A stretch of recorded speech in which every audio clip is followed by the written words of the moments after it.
राज कपूर साहब की ब्लॉकबस्टर बॉबी की बात होती है तो म्यूजिक डायरेक्टर शंकर जैक्सन साहब की भी बात होती है।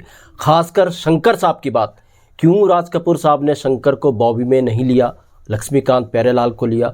बहुत से लोग जानते भी होंगे, नहीं भी जानते होंगे कि लक्ष्मीकांत प्यारेलाल ने बॉबी करने से कर दिया था इनकार। फिर कैसे लक्ष्मीकांत प्यारेलाल बॉबी के अंदर आए थे। हालांकि शंकर को राज कपूर साहब ने फिल्म में नहीं लिया था बतौर संगीतकार, मगर शंकर जैक्सन के संगीत का सहारा लेना ही पड़ गया था राज कपूर साहब को बॉबी के अंदर। तो ये सब किस्सा क्या था, बॉबी के संगीत के बनने की कहानी क्या थी, कैसे लक्ष्मीकांत प्यारेलाल फिल्म के अंदर आए, क्यों शंकर साहब को राज कपूर साहब ने फिल्म में नहीं लिया, इस पर बात करेंगे। नमस्कार, मैं महेश कोहली बॉलीवुड संगीत के सफर से। दोस्तों, राज कपूर साहब का जो ड्रीम प्रोजेक्ट था मेरा नाम जोकर, जब ये लोगों के बीच में आया, राज कपूर साहब की ये फिल्म मेरा नाम जोकर लोगों के बीच में आई, तो ये उस वक्त फ्लॉप हो गई थी। हालांकि आज ये कल्ट मूवी है। जब मेरा नाम जोकर राज कपूर साहब की फ्लॉप हो गई थी तो राज कपूर साहब को लगा यार काफ़ी कर्जा उन पर हो चुका है, कोई ऐसी फिल्म उनको चाहिए थी जो एकदम हिट हो, सुपर हिट हो और कम बजट में फिल्म बने। तो राज कपूर साहब ने इस तरीके से मेरा नाम जोकर के बाद प्लान की बॉबी की। जब सारी कहानी वानी पर काम हो गया, स्टार कास्ट पर काम हो गया, अब इसके संगीत की बारी आई थी। इसके संगीत देने की जब बारी आई, शंकर जैकिसन के जयकिशन साहब की डेथ अनफॉर्चुनेट 97 में हो जाती है। अब यहाँ पर राज कपूर साहब सकते में, शंकर जैकिसन का संगीत उनके लिए लक्की साबित हुआ करता था, सुपरहिट साबित हुआ करता था उनकी फिल्मों के लिए। अब किसको वो संगीतकार लें? शंकर साहब कहते हैं जैकिसन की डेथ के बाद सदमे में आ गए थे। अब यहाँ पर राज कपूर साहब प्रॉब्लम में, ले तो ले, किसे संगीतकार लें? तो राज कपूर के जहन में एक नाम आया, वो था लक्ष्मीकांत प्यारेलाल का। लक्ष्मीकांत प्यारेलाल उस दौर के बहुत बड़े संगीतकार बन चुके थे और खुद को साबित कर चुके थे। हालांकि खुद को वो 64 से ही साबित कर चुके थे, जब संगम और दोस्ती का कंपटीशन हुआ था फिल्म फेयर अवार्ड के अंदर। बतौर संगीतकार Filmfare award Laxmikant Pyarelal ले गए थे 1964 की दोस्ती के लिए, और शंकर जैकिसन रह गए थे फिल्म फेयर अवार्ड से संगम के लिए। 1964 में संगम आई थी, तो यहीं से लक्ष्मीकांत प्यारेलाल ने खुद को साबित कर दिया था। इसके बाद Laxmikant back to back super duper hit संगीत देते रहे फिल्मों के लिए। तो लक्ष्मीकांत प्यारेलाल ने खुद को साबित कर दिया था शंकर जैकिसन के सामने ही। जब बॉबी के संगीत की बात आई तो जाहिर सी बात है राज कपूर के दिमाग में शंकर जैकिसन के बाद जो नाम आया कि अच्छा संगीत कौन दे सकता है, वो लक्ष्मीकांत प्यारेलाल का उनके जहन में आया। तो लक्ष्मीकांत प्यारेलाल तक पहुँचने की उन्होंने कोशिश की। इसका काम उन्होंने सौंपा मुकेश जी को। मुकेश जी राज कपूर साहब के भी करीब थे, लक्ष्मीकांत प्यारेलाल साहब के भी करीब थे। तो उन्होंने मुकेश जी को कहा कि किसी तरीके से लक्ष्मीकांत प्यारेलाल को मनाओ इस फिल्म के लिए, और मुकेश जी को उन्होंने ये जिम्मा सौंप दिया।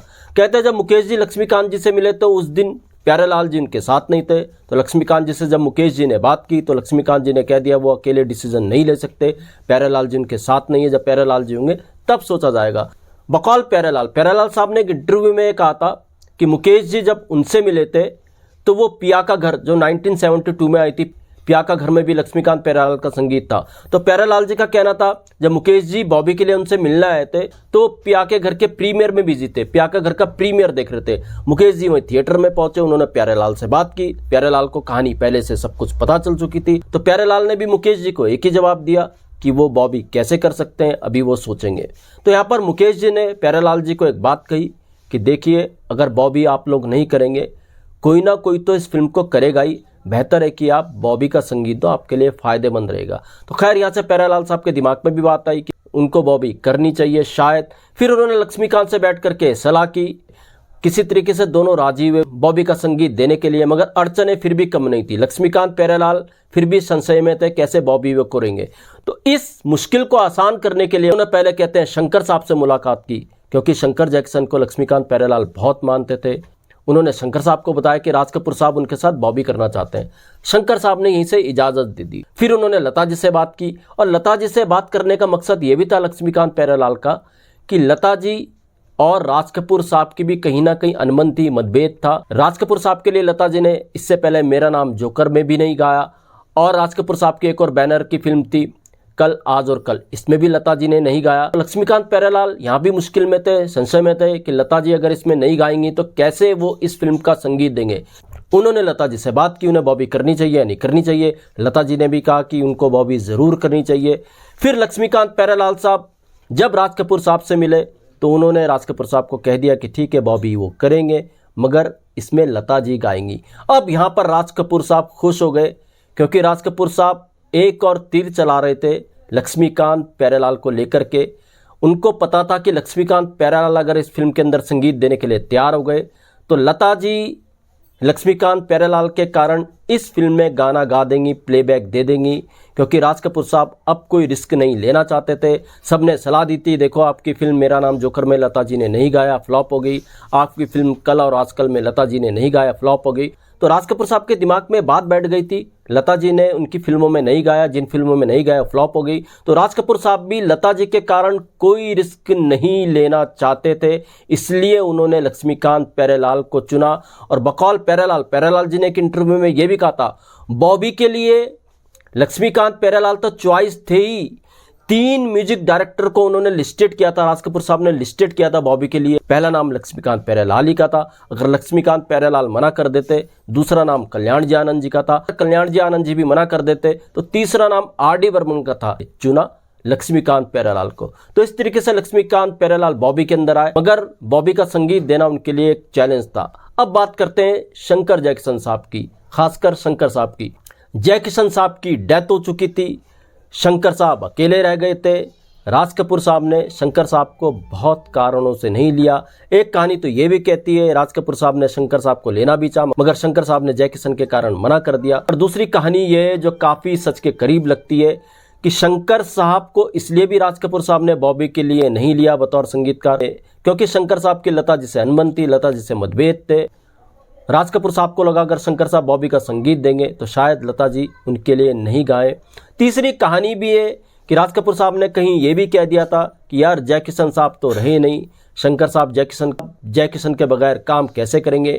तो 2-3 कहानियां इस बात को लेकर के कि शंकर साहब को क्यों राज कपूर साहब ने बॉबी के अंदर नहीं लिया। आप कमेंट में ज़रूर बताइएगा आपको कौन सी कहानी सही लगती है, कौन सी बात सही लगती है, क्यों राज कपूर साहब ने शंकर साहब को बॉबी के अंदर नहीं लिया। तो खैर साहब, लक्ष्मीकांत प्यारेलाल इस फिल्म का संगीत देने के लिए तैयार हो गए और इस फिल्म का संगीत उन्होंने बखूबी तैयार भी किया। जैसा राज कपूर का संगीत होता था वैसे ही लक्ष्मीकांत प्यारेलाल ने इस फिल्म का संगीत तैयार किया। अब यहाँ पर देखिए, शंकर जयकिशन यानी शंकर साहब को भला ही राज कपूर साहब ने इस फिल्म के अंदर नहीं लिया, मगर उनके गाने का इस्तेमाल ज़रूर किया। ये गाना छोटा मोटा नहीं था, बहुत हिट गाना है बॉबी का। जी हाँ दोस्तों, आवारा में एक सिचुएशन थी स्विमिंग की, इसमें राज कपूर साहब और नरगिस जी स्विमिंग कर रहे हैं आवारा फिल्म के एक सीन में। उसी सीन के बैकग्राउंड में एक धुन बजती है,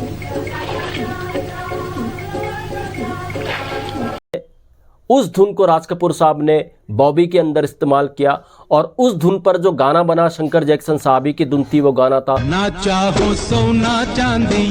इस तरीके से शंकर जैक्सन के शंकर को लिया हो या ना लिया हो, मगर उनका संगीत जरूर राज कपूर साहब ने इस फिल्म में इस्तेमाल किया। कई लोगों का कहना है कि बॉबी का जो संगीत था वो लक्ष्मीकांत प्यारेलाल का था ही नहीं। कई धुनें शंकर जैक्सन साहब की ऐसी थी जो राज कपूर साहब की म्यूजिक पॉकेट के अंदर पड़ी हुई थी, जो धुनें राज कपूर साहब के जहन में थी, जो या तो फिल्मों में नहीं आई थी, या राज कपूर साहब की जो पिछली फिल्में थी जिसमें संगीत शंकर जैक्सन साहब का था, उन फिल्मों के बैकग्राउंड में वो धुनें बजी थी। उन धुनों का प्रयोग किया था राज कपूर साहब ने बॉबी के अंदर। नाम रहा लक्ष्मीकांत प्यारेलाल का। लक्ष्मीकांत प्यारेलाल को राज कपूर साहब ने कहा कि आप इन धुनों पर गाने बनाइए। कई लोगों का यह भी कहना था कि लक्ष्मीकांत प्यारेलाल का संगीत तो था मगर नाम के संगीतकार थे। दरअसल ज्यादा से ज्यादा धुनें जो इस्तेमाल हुई वो थी शंकर जैक्सन साहब की। खैर, एक ये भी कहानी, इन सब के बावजूद बॉबी का जो संगीत था सुपर डुपर हिट रहा। लक्ष्मीकांत प्यारेलाल ने इस चैलेंज को स्वीकार किया और करके भी दिखाया। हालांकि कई लोगों का यह भी आरोप लगा, यार आपने इसमें कौन सा खास संगीत दे दिया, शंकर जयकिशन जैसा ही तो है। मगर लक्ष्मीकांत प्यारेलाल का तो खुद ही ये कहना था, वो तो संगीत ऐसा ही बनाना चाहते थे जैसा राज कपूर चाहते हैं, उसमें ज्यादा एक्सपेरिमेंट नहीं कर सकते थे। जैसा राज साहब संगीत चाहते थे उन्हीं के हिसाब से उन्होंने संगीत को कंपोज किया।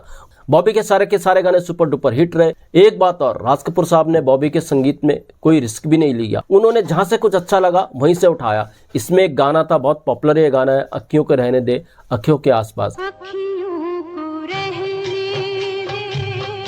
ये गाना है पाकिस्तानी फोक सिंगर रेशमा जी का और ये गाना था अखियां नू रहन दे। ये रेशमा जी का गाना था और इसके लिए राज कपूर साहब ने बकायदा रेशमा जी की इजाजत भी ली थी। तो राज कपूर साहब की बॉबी का संगीत आज भी अमर है, आज भी बॉबी के गाने यादगार है। और इसके बाद तो लक्ष्मीकांत प्यारेलाल ने राज कपूर साहब की सत्यम शिवम सुंदरम में भी संगीत दिया, प्रेम रोग में भी संगीत दिया। तो इस तरीके से फिर ट्यूनिंग बनी राज कपूर साहब और लक्ष्मीकांत प्यारेलाल साहब की। कई किस्से बॉबी के संगीत को लेकर के हैं, मगर यह बात सच है जैक्सन के मरने के बाद कई कारणों से राज कपूर साहब ने शंकर साहब को इग्नोर किया और लक्ष्मीकांत प्यारेलाल ने पहले बॉबी करने से इनकार कर दिया था, वो भी शंकर जैक्सन के कारण, क्योंकि ये था नायाब गीतों का नायाब किस्सा। ऐसे किस्से मैं आपके लिए लेकर के आता रहूंगा। महेश कोहली को दीजिएगा इजाजत। Goodbye, good luck and take care.